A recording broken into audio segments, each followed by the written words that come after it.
ডিসেম্বরে সৌদি সহ যেসব দেশ থেকে এসেছে সর্বোচ্চ রেমিটেন্স। ডিসেম্বর মাসে দেশে এসেছে ৩২,৬৬,৯০,০০০ মার্কিন ডলার রেমিটেন্স, যা দেশের ইতিহাসে একক মাসে দ্বিতীয় সর্বোচ্চ রেমিটেন্স। বাংলাদেশ ব্যাংকের হালনাগাদ প্রতিবেদনে বুধবার এই তথ্য জানানো হয়েছে। প্রতিবেদনে বলা হয়, সর্বাধিক রেমিটেন্স এসেছে মধ্যপ্রাচ্যের দেশ সৌদি আরব থেকে, যেখানে প্রবাসীরা দেশে পাঠিয়েছেন ৪৯,৪০,০০০ ডলার।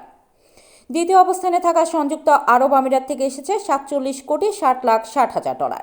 এছাড়া ডিসেম্বর মাসে যুক্তরাজ্য থেকে এসেছে ৪০,৪৯,৩০,০০০ ডলার, মালয়েশিয়া থেকে ৩২,২৮,২০,০০০ ডলার, যুক্তরাষ্ট্র থেকে ২৫,৯২,৭০,০০০ ডলার এবং ইতালি থেকে এসেছে ১৯,৫৩,১০,০০০ ডলার রেমিটেন্স।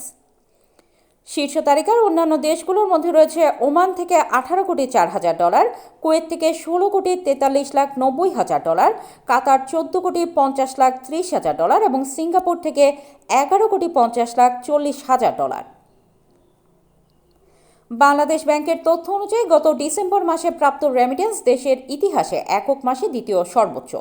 এর আগে সর্বোচ্চ রেমিটেন্স এসেছিল গত মার্চ মাসে, যখন প্রবাসীরা দেশে পাঠিয়েছিলেন ৩২,৫৬,৫৩,০০০ মার্কিন ডলার। ব্যাংক ভিত্তিক হিসাবে দেখা যায়, ডিসেম্বর মাসে রাষ্ট্রীয় মালিকানাধীন ব্যাংকগুলোর মাধ্যমে এসেছে ৫৭,৬০,৬০,০০০ ডলার। বিশেষায়িত ব্যাংকগুলোর মাধ্যমে এসেছে ৩৫,৩৫,২০,০০০ ডলার, বেসরকারি ব্যাংকের মাধ্যমে ২29,৩৯,৪০,০০০ ডলার এবং বিদেশি ব্যাংকগুলোর মাধ্যমে এসেছে ৬৮,৭০,০০০ ডলার রেমিটেন্স। এর আগে চলতি অর্থ বছরে নভেম্বর মাসে সর্বোচ্চ ২৮,৯৫,২০,০০০ ডলার রেমিটেন্স আসে।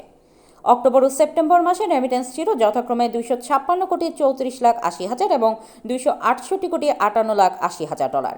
এছাড়া আগস্ট ও জুলাই মাসে দেশে এসেছে যথাক্রমে ২৪২,১৮,৯০,০০০ এবং ২৪৭,৮০,০০০ মার্কিন ডলার।